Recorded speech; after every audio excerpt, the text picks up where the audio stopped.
warahmatullahi wabarakatuh. Jumpa lagi dengan Ulfia Rahmi. Pada video ini saya akan mentutorialkan bagaimana mengoptimalkan satu section untuk satu kali pertemuan pada e-learning 2 UNP. Jadi format diskusi juga ada dua ya Bapak Ibu. Satu diskusi sinkronos, satu lagi diskusi asinkronos.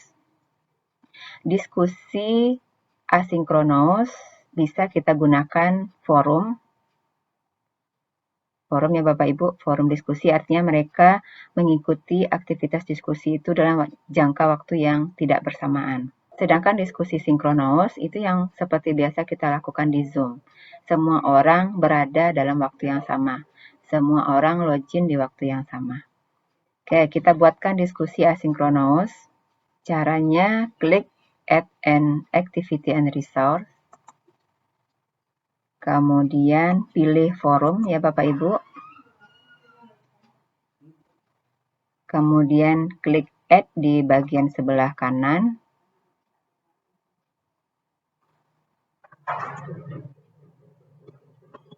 Akan muncul ini di forum name, tuliskan di situ nama forum diskusinya. Misalnya diskusi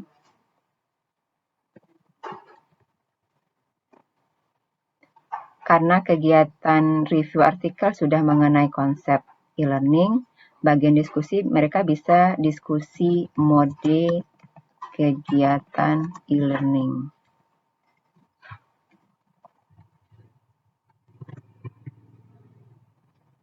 Di sini kita bisa berikan pengantar, misalnya ada dua jenis mode dalam aktivitas e-learning, yaitu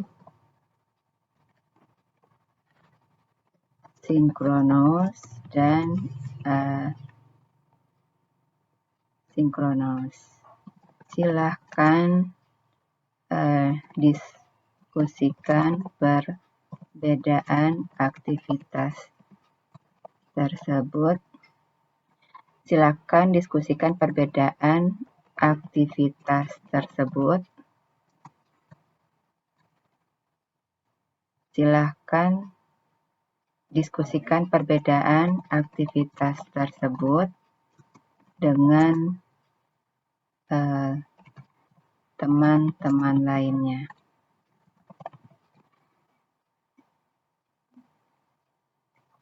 Jadi hal yang sama dengan halaman section, Bapak Ibu juga bisa melampirkan di sini berupa link, gambar, rekaman audio dan video, atau merekam langsung suara Bapak Ibu, atau video Bapak Ibu menyampaikan hal tertentu.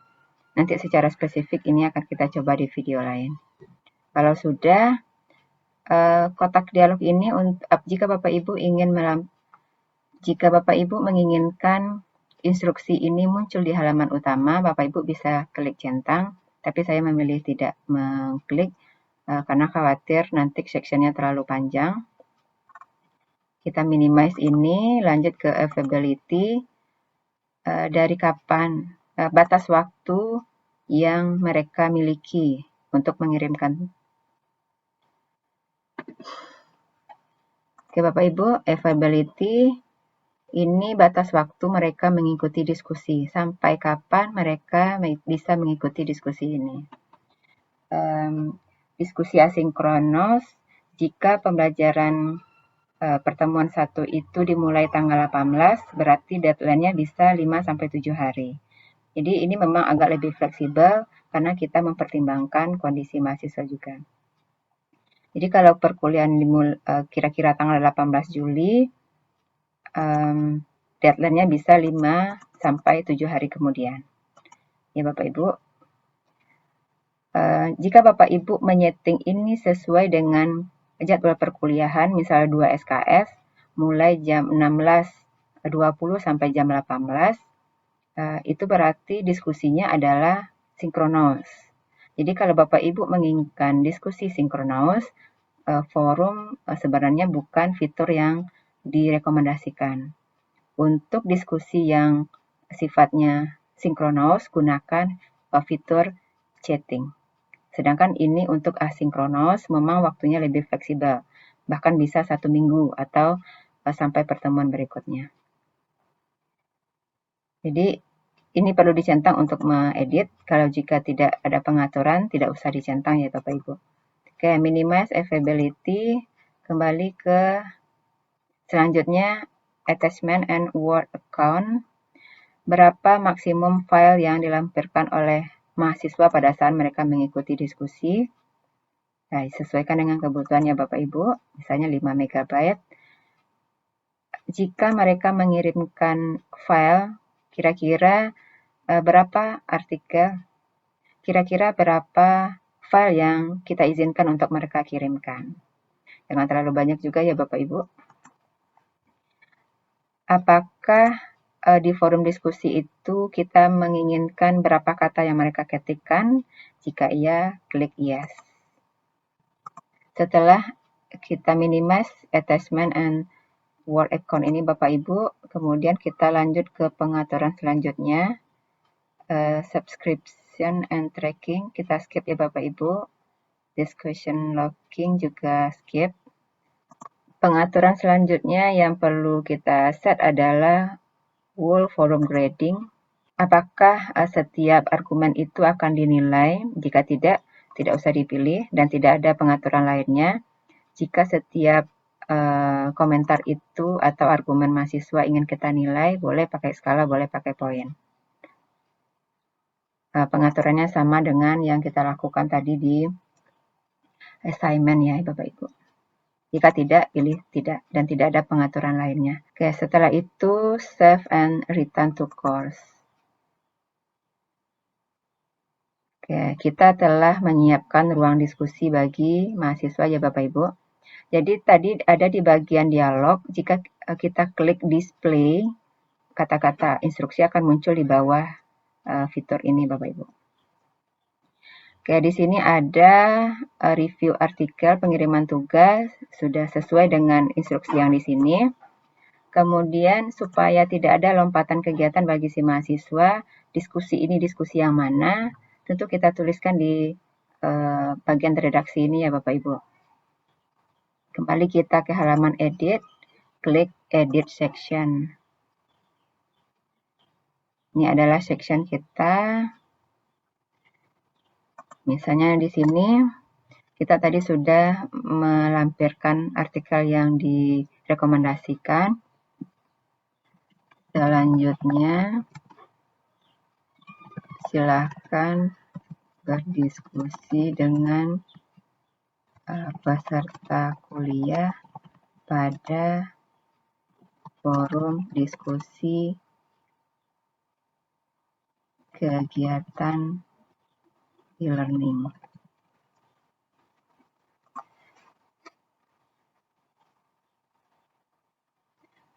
Mode kegiatan e-learning.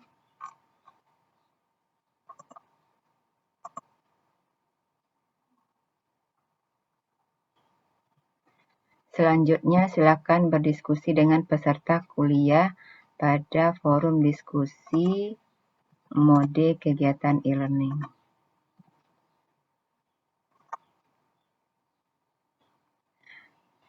Jadi ini Bapak Ibu, jadi kalau kalimat ini sama dengan ruang diskusi kita, dia akan berubah sifatnya. Redaksi kita di sini bersifat interaktif. Ya, selanjutnya Bapak Ibu, jika ingin melampirkan modul atau bahan kuliah lain, di bagian bawah ini Bapak Ibu bisa tambah dengan file ya. Klik add an activity and resource, klik file, klik add. Ini mungkin Bapak Ibu ada modul pertemuan 1 yang Bapak Ibu sediakan untuk mahasiswa belajar secara offline. Berikan instruksi di sini, silakan dapatkan file ini dan dipelajari. Ini jika Ibu ingin menampilkan di halaman utama perkuliahan, boleh diklik centang.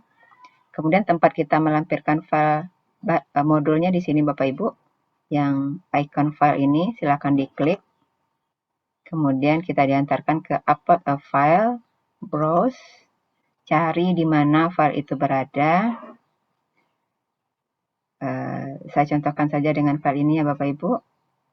Klik, open, dan upload this file. Tidak ada pengaturan lainnya, langsung klik save and return to course. Filenya sudah ada di sini.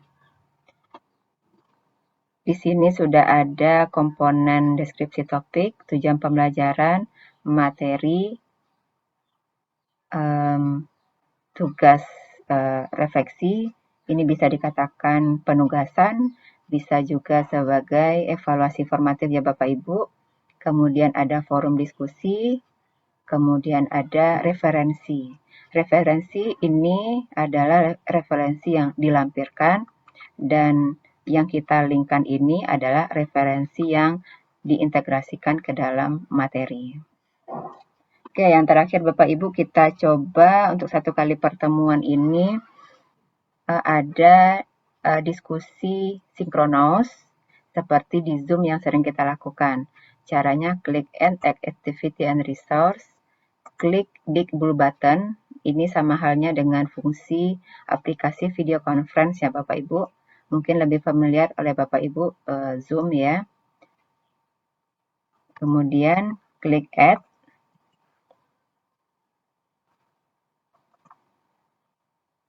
Virtual classroom name-nya mungkin kita tulis dengan VCon atau video conference pertemuan 1. Jadi jangan terlalu sering melakukan VCon ya Bapak Ibu, ingat kuota dan jaringan mahasiswa. Ini kita lakukan ketika ingin melihat respon langsung dari mahasiswa. Kalaupun akan melakukan pada setiap pertemuan, mungkin cukup 10-15 menit saja. Oke, apakah akan dikirimkan notifikasi kepada mahasiswa? Sebaiknya iya, dicentang ya, send notification. Kemudian welcome message-nya, silakan bergabung dengan ikon 1. Apakah perlu disetujui oleh moderator untuk si mahasiswa ikut? Tidak perlu ya Bapak Ibu, nanti mengkhawatirkan akan merepotkan. Kalau sudah minimize, recording setting tidak bisa kita lakukan karena memang sudah di set untuk tidak di setting. Kemudian partisipannya, di sini ada viewer dan moderator. Viewer itu mereka hanya bisa mengikuti kegiatan, sedangkan moderator bisa men-share screen. Ya, bisa membagikan screen-nya. Mungkin ada kelompok yang menyajikan materi, berarti mereka kita setting kelompok itu sebagai moderator. Tapi jika hanya share screen dilakukan oleh dosen, berarti dosen saja yang menjadi moderator. Bagaimana jika ada kelompok yang akan menjadi moderator? Silakan klik add partisipan ini Bapak Ibu, klik user, pilih nama mahasiswa, kira-kira Siva Adila ini, ditambahkan, usernya muncul di sini, baru kita set menjadi moderator. Kalau sudah oke, lanjut, kita minimize partisipan, lanjut ke schedule for session, dari kapan sampai kapan VCon ini akan berlangsung. Sebaiknya sesuai dengan jadwal perkuliahan ya Bapak Ibu, buatlah setting waktunya sesuai jadwal perkuliahan 10-15 menit. Kalau saya merekomendasikan video conference ini bukan untuk menyajikan materi ya Bapak Ibu, tetapi untuk melihat respon langsung dari mahasiswa kita. Bagaimana pemahaman mereka terhadap kegiatan yang sudah dilakukan.